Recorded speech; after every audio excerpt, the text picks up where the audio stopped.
What's going on, YouTube? Metal Complex here, and today I've got a relatively short video on my new XM18. If you guys have been around for a while, you know that I get a new Hinderer knife like it seems like once a month. But here recently I had found what I called my perfect Excalibur XM18, meaning the knife that was truly perfect for me. And I do believe that 3.5-inch Gen 6 slicer in 20CV probably was the best version of it. The problem is that I just don't want to stop buying Hinderers. So I was like, all right, I can give it up, and continue the chase. So I bought one that I had been interested in, and that was DLT Trading's exclusive 3.5-inch Fullard spear, which in my opinion is just beautiful. These come in M390, and you guys watched me unbox this yesterday, and I said the next time you see it, it'll have the tie scale on it.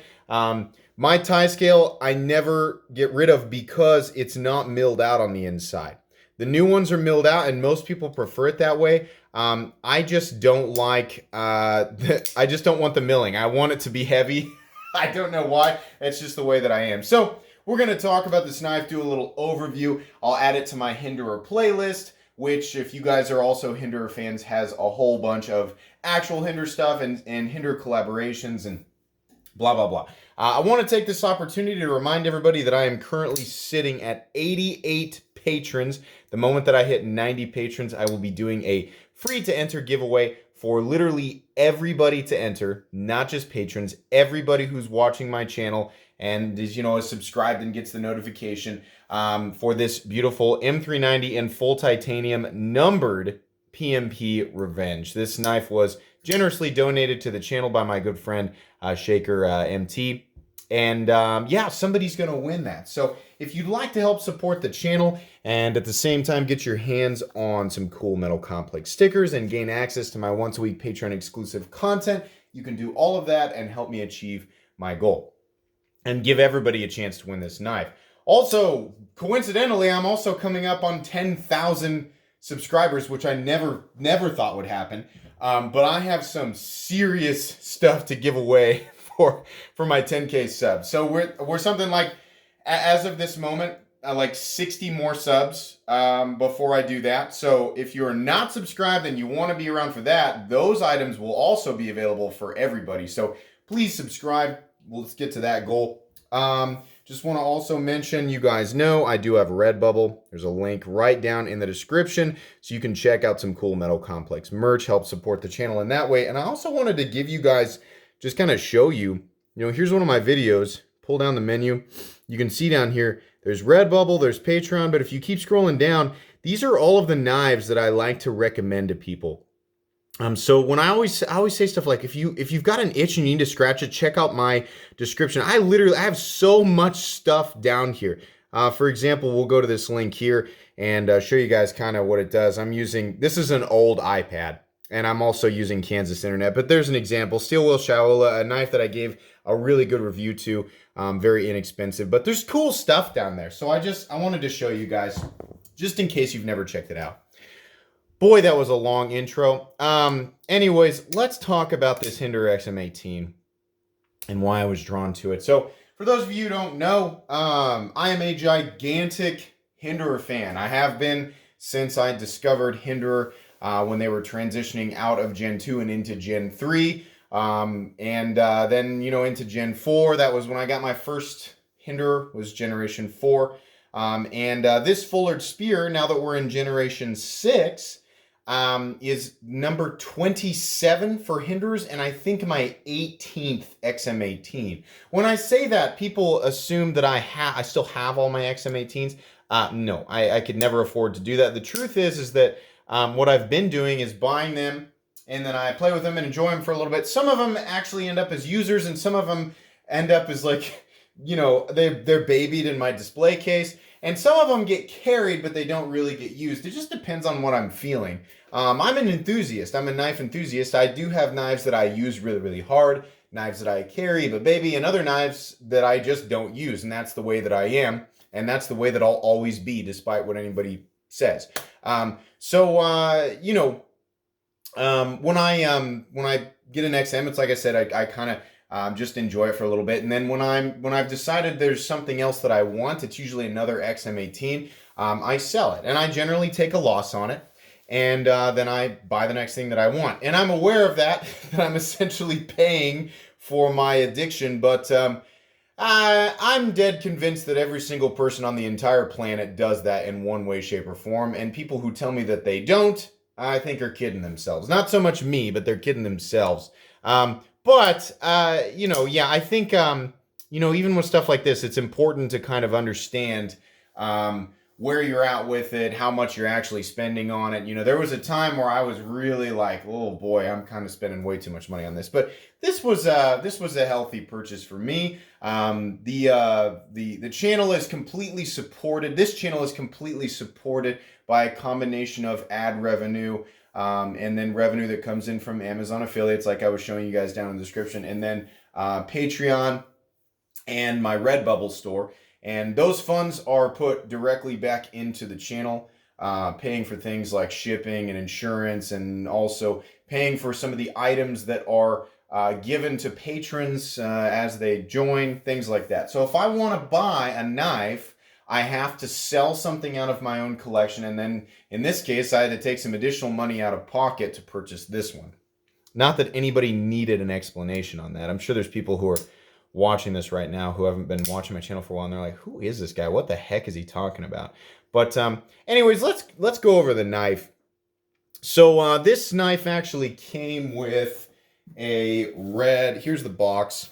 Always, these new ones have the 2018 Blade Show Most Innovative American Design, and that was for the tri-way pivot system, which for anybody who doesn't know, there's always somebody who doesn't know, Hinderer is no longer run exclusively on nylon washers or Teflon washers. They have a tri-way pivot system, meaning you have a combination, well, options between nylon, phosphor bronze, and bearings. They come pre-installed with bearings, and then what it comes with are little steel spacers that you put in the pockets where the bearings would rest, and on top of that, you can put either nylon or phosphor bronze, which is great. You can have whatever you want there. But that was the 2018 Most Innovative. This particular one's a DLT exclusive trading, so if you want a full-art spear, you have to go there. The boxes have remained largely unchanged. They all come with the tactical peanuts. They come with a Hinderer sticker, which is great. I've got a bajillion of those. Sometime I have kept every single Hinderer sticker that I have ever got my hands on. I need to make a board that's proof of my all of my Hinderer purchases. But anyways, it comes with a card that's signed by the person who hand-assembled and tuned it. And yes, these are all hand-assembled. Sean Lemasters, he's been with Hinderer knives for a very long time. And that's it. Well, and it also comes with, of course, in my case, you know, like I said, that scale is an aftermarket scale, but what it actually does come with is a G10 scale and liner. So the original one you guys probably saw yesterday was red with the just the standard titanium liner. And I like how the red looks, honestly. You know, here lately I've always looked for the jade scale. But those are always bought up super quick. So I'll go with black or red, something basic. And the reason I go with those colors is because they tend to be a little bit easier to sell when I've gotten to the point where I'm, I guess, bored with it. Colors like orange and yellow and some of the weirder stuff, you know, I mean, like, there's people that like them, but they tend to not sell as easily. So I always go with some of the more popular colors. It's always going with black or gray is always a good way to go. Anybody who's looking to do kind of the same thing, just understand that you will lose money doing exactly what it is that I do with these. But anyways, what I love, something that I always point out here with Hinderer knives, is that this titanium scale is unmilled, and it's actually from a time before when Rick Hinderer was putting his mark on the insides of the scales. Actually, I should show you guys what I'm talking about. On newer scales and newer stuff from Rick Hinderer, on the inside, actually this one doesn't have it. That's funny. This is a brand new model, doesn't have it. So on a lot of new scales from Rick Hinderer, on the inside, it has a Hinderer logo. On newer titanium scales, you have the Hinderer logo sort of laser engraved inside there, and that's to combat the counterfeits being made. But this titanium scale is from before that time. Why is that important? Because that was years ago. When this titanium scale was manufactured, it was years ago, before actually generation 5 or 6 even existed. The reason that I want to point that out is because this titanium scale fits perfectly. Well, who cares? Complex. That's the nature of a Rick Hinderer knife, right? They're modular. All the parts fit together. That's the thing. Consider this. Rick Hinderer has continued to manufacture the tolerances so perfectly for such a long period of time that parts from years ago still fit perfectly on brand new models. That is, I mean, that might sound like something that's not super impressive to a lot of people. I mean, I'm sure people are like, yeah, parts should fit. But that is impressive to me. You know, that's confirmation that this stuff is not made with, you know, slight variances over time. No, it's manufactured to the same you know, level of precision that it always has been. I mean, I'll give you guys some close-ups here, and you can see, you know, from the back how well the titanium scale, this aftermarket titanium scale, meets up here. Not only that, but the general finish, you know.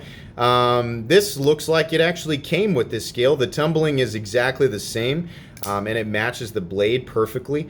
The lugs, or the external stop pins here, contact the frame perfectly on both sides. That's just wonderful. The pivot, of course, fits perfectly within the slot that was created for it. This is the factory pivot, and you can see it just fits perfectly into the titanium scale. Same with all the hardware screws, standoffs, everything like that. There's no you know, weird variation. And I love that. So I'm very thankful that that's the case. It always gives me confidence when I'm buying another Hinderer knife, knowing that any parts that I have that lying around, which if you guys have ever watched that video where I go through my collection, I open that drawer and there's like tons of parts everywhere. I have a lot of Hinderer parts, and it makes me, you know, feel good about buying a new Hinderer knife and knowing that those parts are going to fit. So that's great. Let's go ahead and take a look at the blade here. This might be, I mean, like, I'm not going to sit here and tell you guys, like, functionally that this has any minute advantage over any, you know, this is a standard 165 thousandths blade from Hinderer. They make a skinny version of the XM18, not necessarily available in all blade shapes, but it's only 145 thousandths, so it's a little thinner behind the edge. And they also make a fatty, which is 187 thousandths, or the same thickness as an XM24. So this is standard, but it's a new blade. Looks a lot like the blade on the full track and the half track in that it has this fuller. I love how this looks, and I also love, this is an interesting thing to me, because they've got the fuller up here, they brought the Hinderer logo down, which I think looks good, but also when it's closed, you can't see it. So the entire thing is just sterile. The only thing that you can see, a hint of a maker's mark, is where it says Hinderer up here. But I just love how this looks. You guys know I really like knives that are completely monochromatic, and I also love textured titanium because of the way that it sort of bends light and adds a three-dimensional effect. Well, obviously this is a three-dimensional object, but I just really love how that creates the contrast here. And I love Hinderer's tumbling. It's very, very close to perfect. I would say I like how Strider and Chris Reeve do their tumbling a little bit better. This is a little more scratchy. Reeve and Strider are a little more fine-grained structure, but this is very, very close to perfect.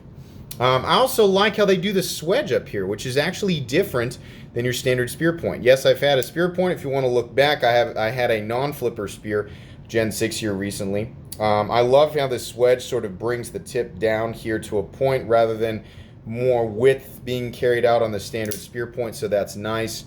Very, very beautiful. You can see the edge is perfect all the way down to the tip. There's no wonkiness or anything. I used to, in Generation 4, I would see some wonkiness in the edge, and the edges were all you know, put on by hand, and I think they still are, but obviously the people in Rick's shop have really gotten good at that because everything is just absolutely perfect. Other than that, it's essentially the same. These are being made with M390. Rick Hinderer uses primarily 20 CV. Some special runs are done in M390, which is the exact same composition. And then you have S35VN. And then he's got, on the Vintage series, he uses a Parkerized 01, or 012 still with a Parkerized finish, which I need to learn more about. And then like his fixed blades are using S35VN or 3V, some of his new Bowies, and I would imagine that, you know, he'll continue to sort of branch out and experiment with some different steels as time goes on. Other than that, though, guys, this is largely the same thing. These all have steel lock bar inserts. This is a great example of where your knife should be locking up brand new from the factory. If you do have lock stick, for anybody purchasing a new Hinderer, if you have a little tiny bit of lock stick, don't worry, that goes away. This one fortunately doesn't have it, but all lock stick that I've ever experienced on any Hinderer knife goes away. Unless you're doing that stupid thing that some people do with their knives, and they're like, I want to test the lock bar, so they push this in as far as it can possibly go, and then, oh no, now it has lock stick, there must be something wrong with the knife. Don't push the lock bar in. Why do people do that? People used to talk about that on the forums and on the collectors group. Don't push it in. Leave it alone. No frame lock is meant to withstand direct force, right? That's not a natural function of the lock bar, and it's not something that naturally occurs other than you bearing down on it really hard, but not direct force into it, right? Squeezing this as hard as you possibly can isn't going to move it over nearly as far as you pushing directly on it. So that is not a test that yields any beneficial information. All you're going to do is you're going to create unnecessary lock stick that will take longer to wear out, and then you're going to give yourself buyer's remorse, and then you're going to try to kick it back to the dealer, and you're going to piss everybody off. So don't do that. That's dumb. Anyway, sorry. The obligatory metal complex rant in the middle of the video. But yeah, everything else is essentially the exact same. What I love about this one, now mine seems to have, this particular one has really heavy detent. Some people don't like that. For whatever reason, I've taken to really enjoying massively heavy detent. And at this point, I can tell you, it's not me being blind to something that is a universal flaw, and just because of the amount of money I've paid. No, remember guys, this is number 27 for me, so I've kind of figured out what I do and don't enjoy organically. And the truth is I really like the heavy detent because I like this feeling right here. Bam! Oh, that feels good. This one is dead centered. Dead center. All the new ones I've got have been dead centered, but here's the nice thing about this one. Managed to get it dead centered with the same factory lockup, and I achieved just about perfect fall shut action. Depending, I mean, we're kind of at an angle. You can see there sometimes, depending on the initial movement that I give it, it will actually do it almost entirely on its own. Say it's about 99% fall shut. These are always smooth, but this one in particular is just wonderfully smooth, and it's just, it feels good. You know, I don't necessarily have to get perfect fall shut action, right? But what I do like to see is perfect centering, achieving a very smooth action, a nice heavy detent, and lock up where the lock bar insert, or the total lock bar, including the lock bar insert, is engaging at something like 30%. That's just perfect to me. That tells me that everything is working correctly, and you know, after handling so many of them, I have preferences and things that I look for, a little, you know, checklist, I guess, of quality. I also like to make sure, of course, that there are no nicks or rolls in the edge. Everything feels just perfect. I'll tell you, oh yeah, by the way, I did buy some special hardware. That's what's, I mean, you know, what's fun about a new Hinderer knife is giving it some little bit of flair. I always do the same thing with my Hinderer knives, other than a couple you guys have seen on this channel. I did the bronze and black Fatty Warncliffe, and I also did the, there's a green and black. I did green titanium on black stonewash for the DLT Trading exclusive Deep Swedge XM18. It's always fun to add a little bit of flair to a new one, so I picked these Hinderer style handle nuts. Normally they don't have anything on them, they're just flush, you know, polished steel. But they have the little Hinderer logos on there, and some people like that, some people don't. It's funny because I always complain about excess billboarding being an issue, and then I willingly pay for something that has excess billboarding on it just because. But that's fun. And those aren't horribly expensive. Those are not titanium, those are just steel, which is what the knife comes with stock. You can purchase titanium stuff that's a lot more expensive, but that's just fun. I'll tell you the main reason I picked this up, other than it just being a new blade shape from Hinderer that I had never experienced, and also just having the itch for another Hinderer. The fuller is not 100% an aesthetic feature. I found, and I was curious about this, I found that I can actually do the reverse flick with it. And at first, I put my finger up here and I was like, the detent on this one is so strong, there's no way that I can get that to come out, right? Sticking it right here. But when I moved it down here to the bottom of the fuller, I found that I absolutely can. And that adds that little level of fidget factor that I didn't get with the other ones. Yes, I can do it with a thumb stud, but anybody who's used the thumb stud / external pin to do that knows that Hinderers are not, you can see right there, it didn't want to do it. It's because the thumb stud's first function is actually a stop pin, which puts it at a suboptimal position for deploying it with your thumb. You can figure it out. Most knives are more this way, Hinderers are more this way, right? Same thing when you're doing the reverse flick, you have to teach yourself to push it more this way than this way, and you have to overcome a super strong detent. On this fullered spear, it's actually pretty easy to get your finger in there and work against the detent from a lower part of the blade, which actually helps overcome that detent a little bit easier than pushing up here by the pivot where it's really, really strong. And so I just love that. That's wonderful. It's not quite as easy as like a Spyderco. Obviously, Spyderco's kind of got that thing worked out with the hole there, but it does add a level of fidget factor that I had otherwise not experienced with a Hinderer knife. And sure, people are wondering, can I do that with the half track and the full track, because those have fullers too. Their fullers are not quite as far down on the blade. So on this XM18, with the fuller being a little bit further down, it actually does give you kind of a benefit there. The other nice thing, as a Therapeutic Edge pointed out to me, by the way, I have to give credit to a Therapeutic Edge. I'd been curious about this, and there was no other video on YouTube that had an in-depth look at this other than a Therapeutic Edge's, his first XM18, and by the way, fist bump to you, buddy. Glad to have you, on board on the Hinderer train. He had this like 20-minute video of this one he picked up on the secondary market that was perfect, and he was like, "Oh, I just love this, so cool." And I was like, "Cool, I can see it from all the different angles." So that was my, I watched the video and I messaged him and I said, "Can you take a couple of pictures for me? I'm curious about a couple little things." And then he made mention about being able to do I think, was it you, a Therapeutic Edge, that said you can do the reverse flick with the fuller? Either way, everything was all but confirmed. All that was left was for me to actually handle it, so I went ahead, sold my slicer to a patron. If you guys don't know, patrons get first stab at my knives that go for sale, pun intended. And I always give generous discounts. But I sold that to a patron and then used those funds and a little bit more to purchase this guy. And I'm more than impressed with it. This is it brings me the same level of happiness, if not just exponential or not. It's an ever-growing happiness that I achieve every time I purchase a new Hinderer. And while I can't promise you guys, because you guys called me out on it, I was like, I'm never getting rid of this XM18 Gen 6 slicer because it's perfect. It's everything I ever wanted. It represents, a nostalgic starting point for me with Hinderer knives. And I'm just never going to get rid of it. And then you guys were like, yeah, right, you'll get rid of it in a month or two. And I did. So I can't promise this one will be around forever, but boy, do I like this. It probably will be around for a little bit, but don't be surprised if at some point I say, I sold it because I want to buy the next thing that Rick Hinderer is coming out with.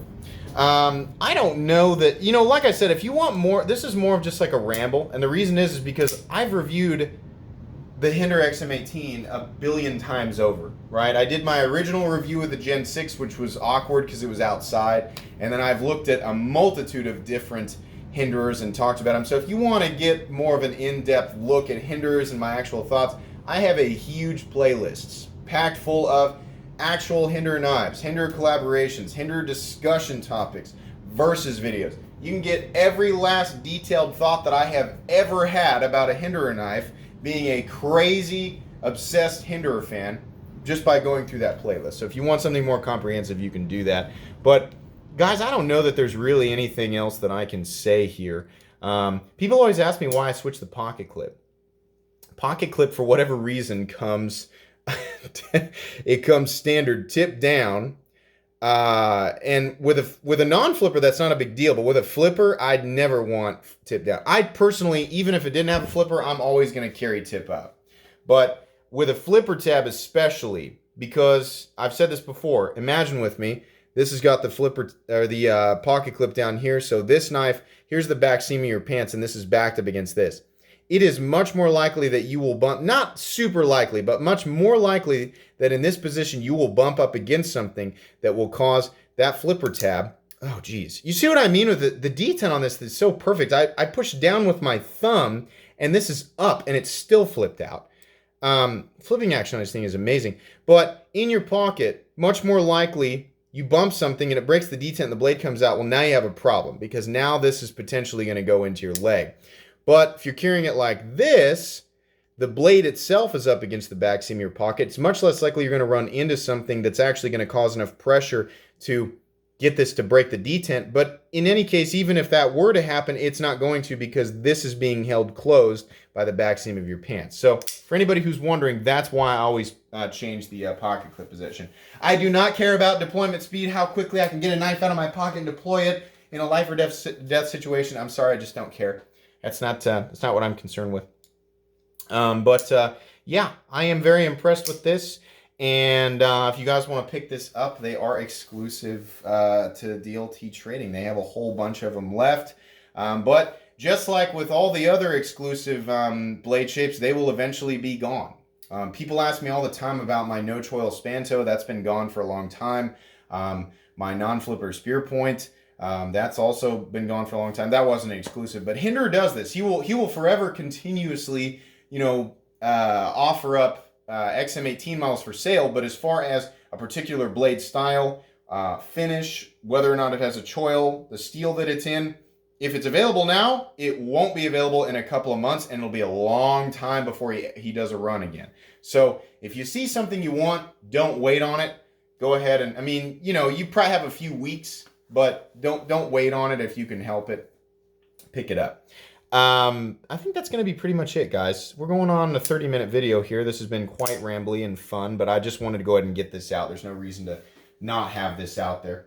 Anyways, guys, if you enjoyed this video, please leave a like. If you'd like to check out my other content, I do, of course, have lots of videos of knives that are either expensive or inexpensive that I do or don't like, so check those out. And if you enjoy all my content, go ahead and click on this Metal Complex logo right here and subscribe because there's definitely more coming.